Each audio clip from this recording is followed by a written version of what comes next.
I didn't mean to hide him. I just didn't want my friends to see what he's become. The man I met made me laugh so hard I forgot to check my phone. Now I count every second until he leaves the room, just so I can breathe clean air again. You think that sounds cruel? It is. But loving someone who's slowly giving up on themselves, it's crueler than you think. We've been together 10 months. He was the kind of guy who walked into a room and made it lighter. He didn't flirt, he radiated warmth. He talked about everything, the universe, weird tech facts, dumb memes. When he smiled, his whole face joined in. That's what got me. Not abs, not muscles, his energy. The first few months were easy. We explored the city, stayed up until 3 a.m. talking about things that didn't matter but somehow felt like they did. He'd cook breakfast wearing my hoodie, and I remember thinking, this could be the man I build a life with. But comfort can blur into carelessness before you even notice. At first, it was small. He'd skip workouts because he was tired. Then he'd order fast food, just this once. Then twice a week. Then every night. He stopped shaving, stopped dressing up. And the boy who once made me feel like I was dating confidence itself started hiding behind excuses. When I kissed him, I could smell the smoke. He said, "Relax, I only smoke when I drink." But then I saw him vaping at noon, in the car, on lunch break. It wasn't social anymore. It was habit. And one night, when I touched his arm, he flinched. Not because I hurt him, but because he didn't want me to feel the weight he'd gained. That moment broke something. I didn't want to be that girlfriend, the one who nags, the one who says, "You've changed." So instead, I smiled, pretended I didn't notice. I laughed at his jokes even when I wanted to cry because I missed us. But every time he asked, "When will you meet my friends?" my chest tightened. Because how do you say, "I love you, but I'm embarrassed by you"? You don't. You just delay. You make excuses. You say, "They're busy, next month, after finals, maybe soon." The truth, my friends didn't even live close by. But even if they did, I wasn't ready to let them see the version of him that even I couldn't recognize. He started dressing differently.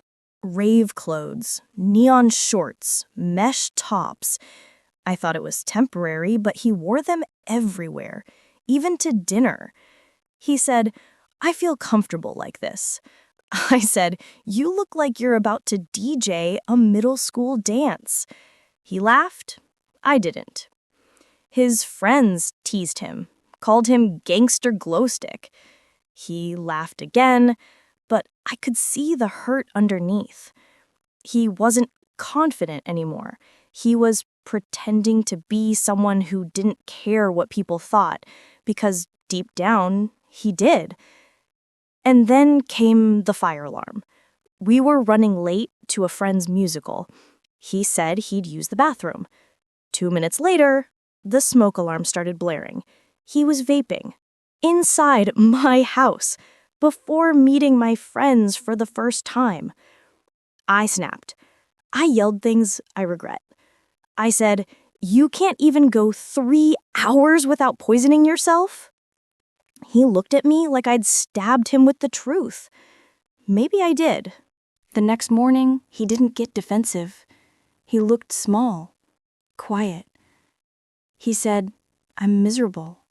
I hate my job. I hate myself."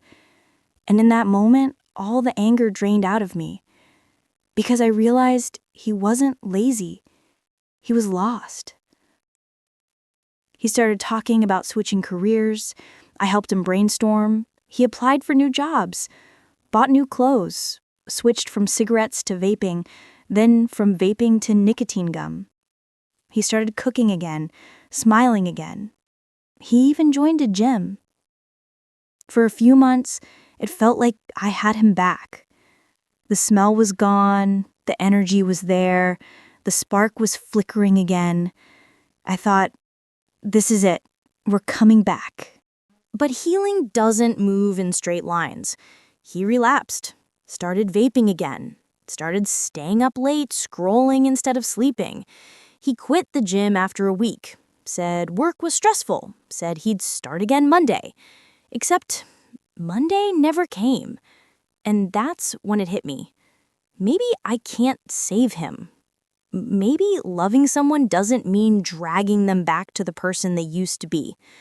Maybe it means loving them enough to admit when they've stopped trying. I told him, I love you, but I can't carry both of us anymore. He looked at me for a long time. Then he said, I'll fix it. And for the first time, I didn't say, I hope so. I said, I'll believe it when I see it. Maybe that was cruel, but maybe that was love too. The kind that stops enabling and starts being honest. So tell me, if you were me, would you stay hoping he finds himself again? Or walk away before you lose yourself trying? This is Drama Docket. Let's talk about it.